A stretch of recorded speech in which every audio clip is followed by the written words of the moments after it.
Whoa. I had a band shirt on the last time I looked. This album knocked it off of me. Blood for the Master by Goatwhore, Cover Killer Nation. It's time for us to talk about it finally. This is an album that came out a couple weeks ago.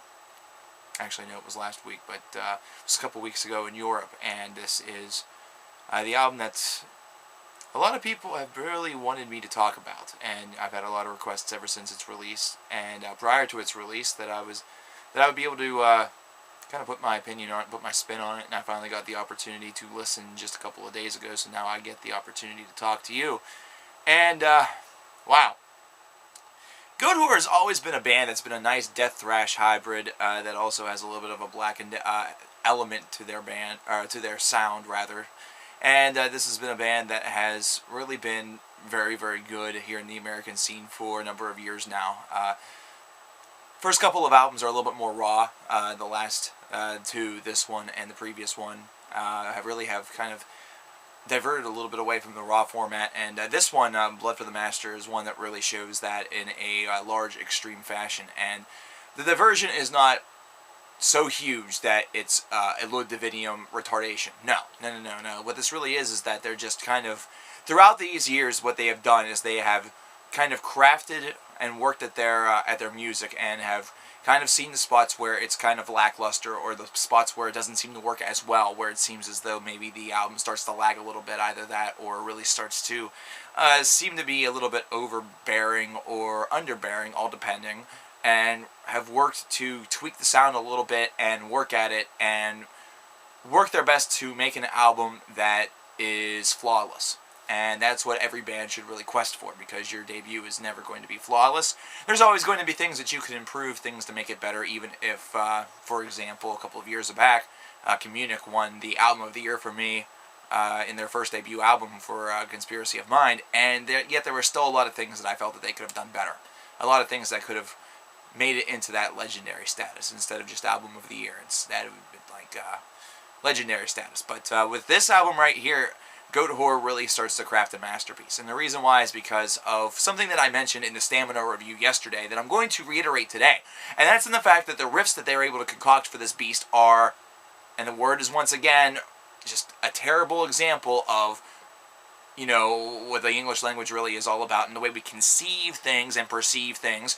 These are some of the catchiest goddamn riffs that you're going to hear in this style. You know, this is just an album full of really, really, you know, stick in your head style riffs. This sticks to your head like, you know, fucking, I don't know, something to flypaper, you know, a fly to flypaper or something like that. I don't really want to get into metaphors right now, but it's just a really fantastic thing. And, you know, this has been a band that has been known for using a lot of dissonance, and they've used a lot of speed and ferocity, and that's been sort of their thing. You know, they've been doing that for a while. Their live show is extremely aggressive, and the live show is an excellent extension to what their studio output really kind of displays. However, with this album, with the catchiness factor to it, it's not the catchiness style where it seems like they've oversimplified their sound and sold their souls to the figurative devil. No. Instead, what they've done is that they have taken the aspects of their sound that have perhaps been a little bit rocky over the years, and they have really tweaked it and fixed it and made it where each and every single moment in time that they have is not wasted. It's definitely being used for a riff that they find to be world class.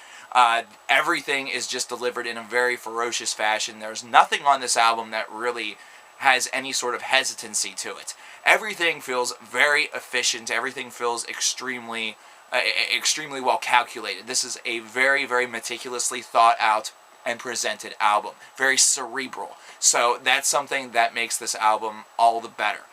Not to mention they've been on this steady upward trend throughout each and every one of their albums, where it seems like the opinions of them have consistently been getting better. Now, with their last record, that sort of wavered a little bit, because once you start to get to a certain level, you can't always go up. You can't always go up every single time, because if you start to get a large fan base, the opinions start to waver a little bit, especially if you're tweaking at the sound a little bit, especially if you're kind of, you know, chipping away at it as an artist would to a block of stone. And that's kind of what happened with the last release. But with this one, oh my gosh, it's just leaps and bounds. Really just fantastic release. This is a very good album. I was very excited. It's also an album that does not involve a lot of your time. It's only about 38 minutes in length, and this is something that Goatwhore is kind of known for. They're not going to make very long albums, typically, but the choices that were made for this album, and the way in which it was constructed musically, and the way in which... The only problem with this album is the fact that availability has been very limited ever since its release. And that's something that's made it difficult for me to present this review to you in a timely fashion. And that's, I would say, the only downfall to this album. Aside from that, it's really, really strong.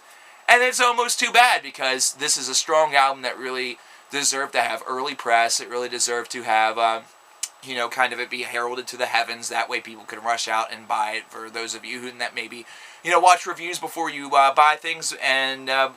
or like to sample things before you buy them or anything like that. This has been one that's been very difficult to do that with.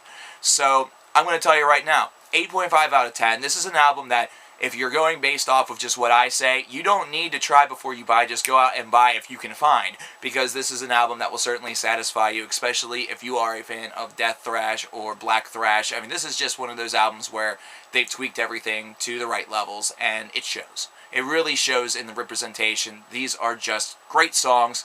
This is something that you're going to want to see live if they come around your area this year, so definitely look into it. Definitely check it out. I highly recommend this. As I said, 8.5 out of 10. Good stuff. Thank you very much, guys. I'm going to be talking to you very soon about what's going to be happening in March, because a very important yearly event is coming up in March. I'm going to address that in a video probably tomorrow, so definitely keep a watch out for that. Later.